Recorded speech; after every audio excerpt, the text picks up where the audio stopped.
Just inshallah, just touch on the month of Ramadan. Alhamdulillah, every single one of us in the weeks upcoming towards the month of Ramadan, we've all been hearing about the month of Ramadan, and that this is the month of worship, this is the month of ibadah, this is the month of the Quran, this is the month of, subhanAllah, this is the month where every single one of us needs to step it up a notch. This is the month where we disconnect from the world around us and we connect to Allah subhanahu wa ta'ala. This is the month where you and I enter into extreme ibadah between us and between Allah subhanahu wa ta'ala. This is not the month of gatherings. This is not the month of feasting. This is not the month of musalsalat. This is not the month of hanging out and going out to coffee lounges and having a gila. This is the month that you and I, we connect to Allah subhanahu wa ta'ala. This is the month where, this is the month like no other.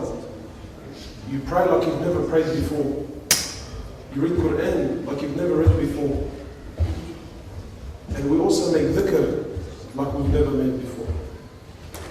Allah subhanahu wa ta'ala, He says that verily we have ordained fasting upon you so that you may attain taqwa, piety. Umar ibn al-Khattab, one time he asked one of the companions, I think it was Umayyah ibn Ka'b, he says to him, what is taqwa? So the companion says to him, Ya Amir al-Mu'mineen, have you ever in your life walked through a field that had thorny plants? He says to him, yes, I have. He says to him, what did you do when you walked through? He says to him, I lifted up my garment and I was very cautious as I was walking through the field so that the thorns would not hit my clothing. He says to him, Ya Amir al-Mu'mineen, this is taqwa. When you and I, we lift up our garments and we're cautious as to how we walk through this world. We make sure that we do not fall into the sins that Allah subhanahu wa ta'ala has told us to stay away from. So Allah subhanahu wa ta'ala, He says that verily I have made fasting ordained on you so that you may attain taqwa. But why do you want to need taqwa? SubhanAllah, the individual that can verily, the one who can truly fast for Allah subhanahu wa ta'ala, the one who can truly attain taqwa within his life, then this is the individual. The Muslim that can truly fast for Allah, this is the Muslim that can truly live for Allah Azza wa Jalla. Because this is how Allah subhanahu wa ta'ala wants you and I to live. To attain taqwa, to stay away from evil, to enjoy that which is good. So why do I need to learn how to truly live for Allah? Because only he who truly lives for Allah is he who can truly die for Allah Azza wa Jalla. And we all want to die for Allah Azza wa Jalla in this day. So we ask Allah subhanahu wa ta'ala to give myself and give you guys and give the ummah taqwa, inshallah. One of the worships that you and I can engage in within this month is dhikr. And dhikr more or less is to be in the remembrance of Allah Azza wa Jalla. And dhikr is the sort of worship that you can do wherever you are, in whatever state that you're in. Right? So whatever spare time we have, we can fill that time up with dhikr. And when you engage yourself in dhikr, then you're connecting yourself with Allah subhanahu wa ta'ala. You're gaining rewards. And this is a worship that a lot of us, we tend to forget about, we tend to neglect. And there's mountains of ajr sitting here, man. So much to gain, and yet we turn our backs on it. Rasulullah says in a beautiful hadith narrated by Abu Hurairah, I'll do my best to say it in the Arabic, it's very, very easy. Wallahi, if you learn it, you feel a lot better. Rasulullah he says, Kalimatan khafifatan ala lisan, thakilatan fil mizan, habibatan ila rahman. Subhanallah bihamdihi, subhanallah al-azim. Rasulullah says, verily two words, they're light on the tongue, but they're heavy on the scale. And they're loved by Allah Azza wa Jalla. What are they? Subhanallah wa bihamdihi, subhanallah al-azim. I heard one time, one of the scholars, he was saying, he was explaining what is meant by heavy on the scales. Let's sort of try to paint a picture. Just how heavy is subhanallah bihamdihi, subhanallah al-azim. This scholar is of the opinion that it is so heavy that no matter how heavy you imagine it to be, on the day of judgment it's going to be heavier. So it's not limited. However heavy you imagine it to be, how heavy do you want it to be? As heavy as a car? As heavy as a mountain? What if it's as heavy as Australia? He says no matter how heavy you imagine it, Allah subhanahu wa ta'ala will give you more than that of which you imagine. Imagine the time that has passed you by where you've done nothing and you could have filled up your time with Subhanallah bihamdihi, Subhanallah. Rasulullah sallallahu alaihi wasallam, he says that when he ascended into the heavens from the beautiful journey of Isra wal Mi'raj, he says that in one of the heavens he bumped into our Prophet Sayyidina Ibrahim. I'm cutting it shortly. And more or less when Sayyidina Ibrahim, when he met Rasulullah sallallahu alaihi wasallam, he says to me, Ya Rasulullah, give salam to your ummah on my behalf. And in Sunnah, whenever we hear this, we return the salam.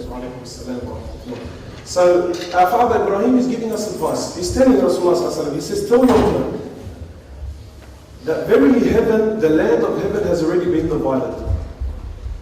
And that its soil is soft and its water is sweet. And the seeds for the trees in heaven is Subhanallah, Walhamdulillah, Wa la ilaha illallah, Wallahu Akbar. So this is the advice that our Father is giving you and I. Subhanallah, Walhamdulillah, Wa la ilaha illallah, Wallahu Akbar. That's already 2 trees for you. And there are many hadith, some weak, some strong, as far as to what sort of tree are we talking about. One of them says that it will take an Arabian horse 100 years and it wouldn't even cross its shadow. Subhanallah, Alhamdulillah, La ilaha illallah, Allahu Akbar. These are the little things that you and I can engage in this month. You're in the car, you're going somewhere, engage in dhikr. You're sitting down, you're waiting for the salat, engage in dhikr. Rasulullah sallallahu alaihi wasallam, he says, verily I make istighfar, meaning he says astaghfirullah, repentance to Allah subhanahu wa ta'ala. In one hadith he says 70 times a day, in another he says 100 times a day, expressing that he stood with Allah. Dhikr, engage yourself. The remembrance of Allah subhanahu wa ta'ala. Ayat al-Kursi, verse number 255, yeah?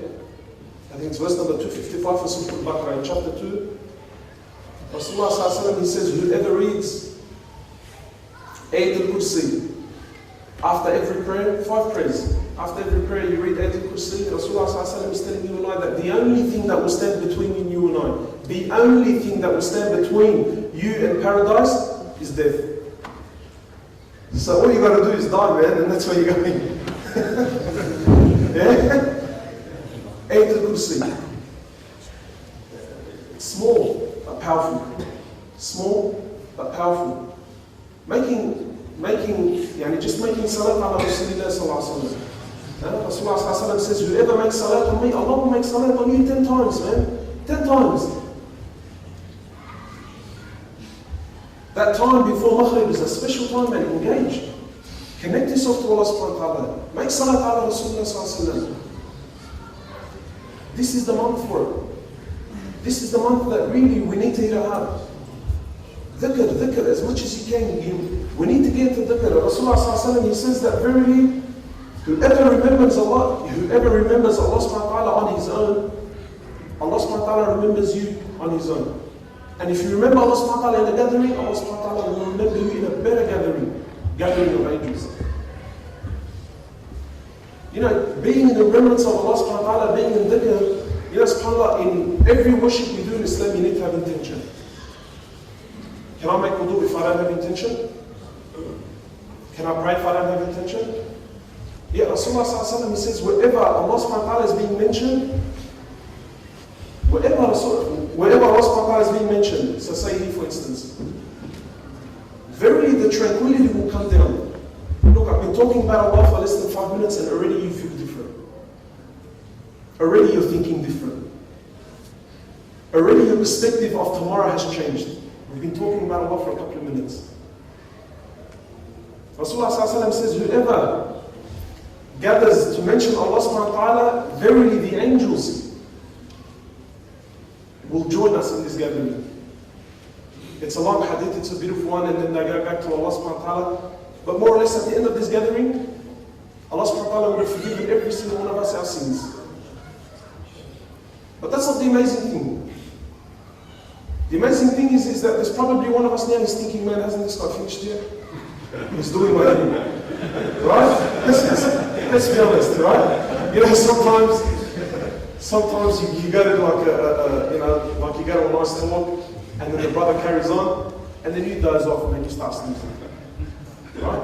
Rasulullah said, even that individual, man, if you came here with no intention whatsoever to listen to the talk, you've come here with no intention whatsoever. You could be a drug dealer waiting outside, man, and you're waiting for one of the brothers because he owes you money. But because you're next to this gathering, Allah subhanahu wa ta'ala will forgive him his sins as well. This is the amazing thing about it.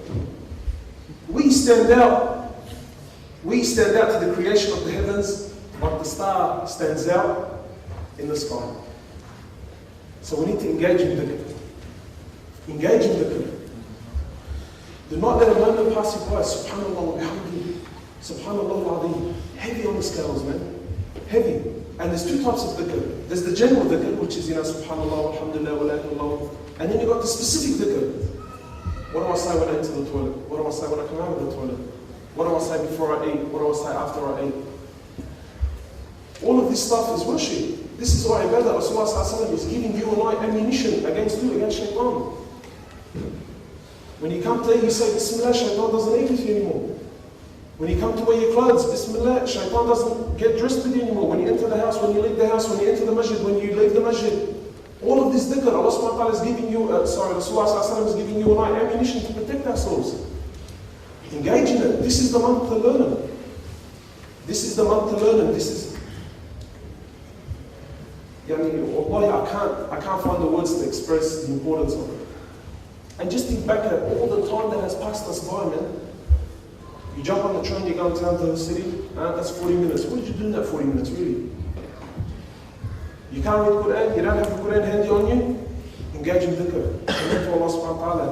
Make dua. Make dua. Rasulullah says that when a brother makes dua for his brother, listen to this. When a brother makes dua for his brother, an angel will stand by your side. And for everything you ask for the brother, the angel will say, and to him, O Allah. So if I'm asking Jannah for the brother, this angel is going to stand by my side and tell Allah and give angel to him as well. This angel is going to say, Ya Allah subhanahu wa ta'ala, give paradise to him as well. So don't hate your brother, jump on, and if your brother's not saying to really tick you off, man, and you want to start laying into him, stop, and tell him, Allah give you a hold of laying, man. The sisters upstairs. Right? So you say what? May Allah subhanahu wa ta'ala give you firdaus al-a'la. And this angel will stand by your side and you tell Allah, and to him as well. And to him. I'll finish it off by, Wallahi, it's unbelievable. We hear about Khalid ibn al-Walid, the sword of Allah Azza wa Jalla. In one of the battles against the Romans, I believe it was under the Khilafah of Abu Bakr radiallahu anhu. They were fighting the Romans, and this was massive, man.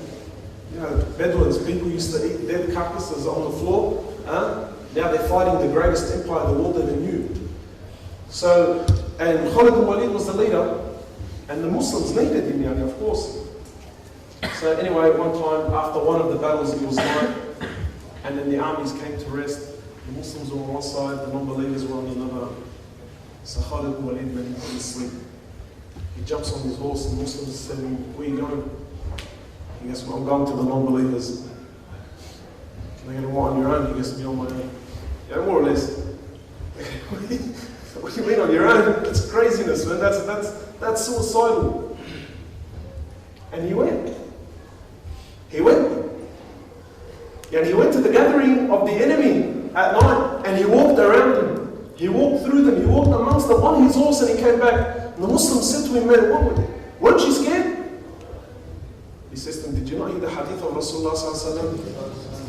That verily the difference between the one who remembers Allah and the one who doesn't is like the living and the dead. So how can the dead harm the living? Yaqeen, man, yaqeen. This was a lip service. Yaqeen in the heart. The haqq in the dead, how the living. So we ask Allah subhanahu wa ta'ala to make us all of the living, inshallah, and we do our best to engage in dhikr.